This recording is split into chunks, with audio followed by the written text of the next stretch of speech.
Hello students, now we'll be studying Newton's second law of motion. Now before reading second law of motion, the first thing that we should know is that second law of motion क्या बताता है? What does it define? Newton's second law of motion defines the quantity force. किसको define करता है? Force को. And it states that force acting on a body is directly proportional to rate of change of momentum. Rate of change of momentum. Rate का मतलब क्या होता है? Per unit time, कितने टाइम में कितना चेंज आ रहा है, ये होता है रेट, है ना?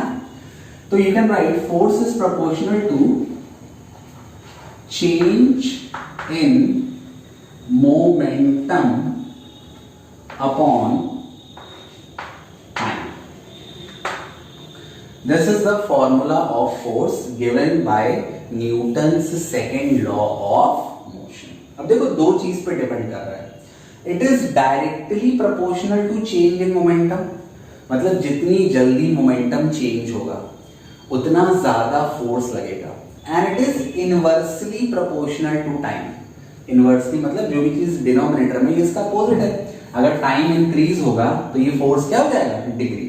तो डायरेक्टली में मतलब अगर ये इसमें जो चेंज आएगा वही चेंज इसमें आएगा. इनवर्सली में उल्टा होता है, इसमें जो चेंज आएगा उसका उल्टा चेंज इसमें आएगा. If this will increase this will decrease, if this will decrease this will increase. तो force depends on two thing. First is the change in momentum. अब सुन लो, किसी भी ऑब्जेक्ट की अगर अपन बात करें, किसी भी ऑब्जेक्ट अगर अपन फोर्स लगाते हैं, जैसे मैंने को किसी ने थप्पड़ मारा तड़ाक, या मैंने तुमको थप्पड़ मारा तड़ाक, तो थप्पड़ मार रहा हूं तो क्या होगा? मेरे हाथ की वेलोसिटी चेंज होगी. पहले बहुत तेज आया, फिर तो मैं चिपका और यहाँ पे इसकी वेलोसिटी क्या हो गई? जीरो हो गई. मास तो चेंज नहीं हो रहा ना मेरे हाथ का, ना आपके गालों का, तो मास जनरली चेंज नहीं होता. तो चेंज इन मोमेंटम बेसिकली किसमें अपन चेंज निकालेंगे? वेलोसिटी में. मास जनरली रिमेन्स कांस्टेंट. कुछ क्वेश्चन आते हैं जब न्यूक्लियर एक्सप्लोजन होता है, जहां पर एटम ब्रेक हो जाता है, न्यूक्लियाई ब्रेक हो जाता है, वहां पे अपन निकालते हैं, मास में भी चेंजेस आते हैं, बट वो आपके सिलेबस में भी नहीं. तो चेंज इन मोमेंटम बेसिकली किस पे डिपेंड करेगा? वेलोसिटी पे. And then time. For what time am I applying the force. अब मैं आपको डेराइव करता हूं न्यूटन्स सेकेंड लॉ का फॉर्मूला. ठीक है, तो डेफिनेशन इसकी क्या होगी? Newton's second law of motion defines force and it states that the force acting on an object is directly proportional to rate of change of momentum. ठीक है? Now we will derive the formula of force from Newton's second law of motion.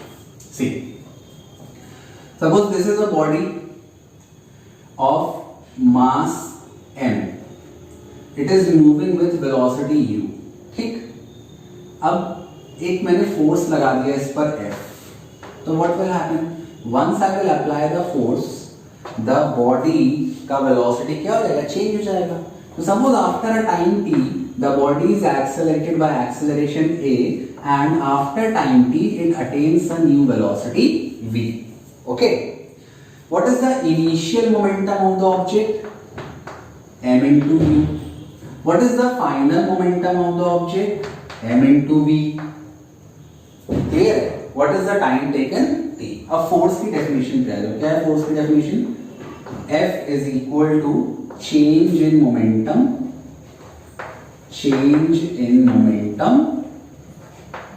upon time taken. Change in momentum, मैं इसको finally क्या लिखूंगा?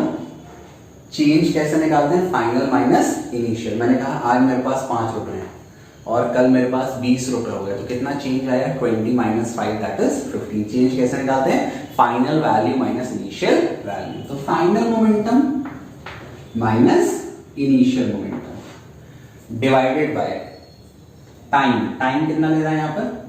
t second के लिए आपका force लग रहा है. अब पुट कर दो value. F is equal to P2 का वैल्यू कितना है?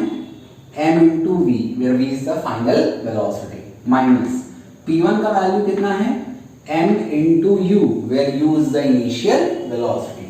टाइम कितना लग रहा है? t. अब देखो इस इक्वेशन में m is common, I will take m out, अंदर क्या बचा, v minus you upon T. Now remember the formula of acceleration. What is the formula of acceleration, v minus you by T. So in place of v minus u by t, what I can write? I can replace v minus u by t by a. तो क्या हो गया formula, m into a। तो आपका finally force का formula आ गया, the formula of force is m into a, mass into acceleration. यही formula आपने पढ़ा है पहली क्लासेस में। So this is how you can derive the formula of force। ये क्वेश्चन आता है प्रूफ करने के लिए, कई बार आया, it is very important for class 9। Derive the formula of force from Newton second law of motion.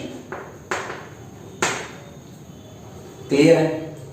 So please do this derivation in your notebook as well as please if you're having any problem, do summarize or memorize the derivation, that is more clear।